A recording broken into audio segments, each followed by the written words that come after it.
Ryan, thank you very much. Just as I have a dream, my 4 little children will one day live in a nation where they will not be judged by the color of their skin, but by the content of their character. 50 years ago today, Dr. Martin Luther King Jr. spoke those powerful words at the Lincoln Memorial. Today, people around the nation are celebrating that historic day. We are joined here on Live at Noon by Keith Bailey from Milwaukee Matters. Keith just returned with the group from this past weekend's events in D.C. Keith, good afternoon. Good afternoon, Tom. So tell us how many people you brought from Milwaukee to D.C. and what was it like when you were there? We had a group of 17 that were in Milwaukee. We also stopped in Evanston. We made a stop on the south side of Chicago. And when we stopped there, we proceeded. There was about 40 of us that ended up going and proceeding to D.C. together. When we got there, we immediately caught the train into D.C. because there were so many people and so many buses, we weren't able to just go directly there. We got to the mall, and we were met by thousands and thousands of people from all over the country that were excited to take forth in the day's activities. Keith, what do you think it was about Martin Luther King Jr.'s words 50 years ago that made this such the right message for that time? I think it's two things. It's the fact of what they were actually going through at that time 50 years ago, and it's also a sense of what we're currently experiencing in our country.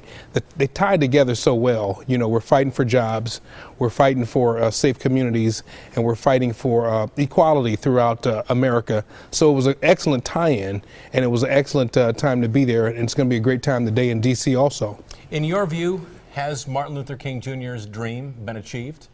The dream hasn't been achieved. It's being achieved every day as we wake up from our dreams. We've got to understand that there's work to be done. There's work to be done now in our communities to make sure there's a sense of belonging. This is our Milwaukee, whether there's crime, whether there's issues, whether we have great festivals, or whether we have people that are in dire straits and dire needs, the lesser of these. The dream comes alive as we take it to the streets and work for a better Milwaukee. All right, Keith Bailey from Milwaukee Matters. We're going to have to leave it there. Thank you so much for joining us here on Thank you. Live at Thank Noon. you, Tom. And for more on what's taking place in Washington on this historic day, we turn now to NBC's Danielle Lee. She is live in Washington. Good afternoon, Danielle. Good afternoon, Tom, and you may be able to see a lot of people behind me with ponchos and umbrellas. Others have just resigned themselves to getting wet as we are getting hit by this rain. So many people not wanting to miss out on this historic moment. Just behind me, the words "Let Freedom Ring" are hanging in bold from the Lincoln Memorial, and that phrase is a driving theme in today's ceremony, honoring the man not afraid to dream for a better nation. On this historic People gathered along both sides of the National Mall reflecting pool, shielded by ponchos and umbrellas. They listened to the sounds of celebration echoing from the steps of the Lincoln Memorial as civil rights leaders honored Martin Luther King for his leadership in the fight for equality. And Martin would say that the moral arc of the universe is long, but it bends toward justice. For many, a speech by President Obama, the nation's first African-American president, will fulfill the dreams of those who traveled to D.C. 50 years ago. Brother Obama, we hope is going to continue the journey. Presidents Clinton and Carter also planned to reflect on King's legacy. Many in attendance today had marched roughly 1.6 miles, retracing the steps taken during the 1963 march. You know, it's special. Listen to your children. Meanwhile, at the Shiloh Baptist Church, religious leaders had spent the morning reflecting on King's impact in their communities. Dr. King's vision and courage and commitment to protecting values that make America what it is today make me, as a Muslim, being hopeful.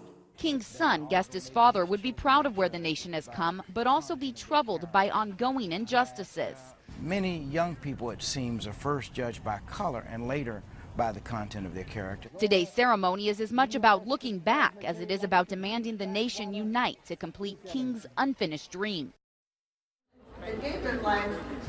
This afternoon's ceremony will conclude with a bell ringing ceremony featuring the bell from the Alabama church where 4 girls died in the 1963 bombing.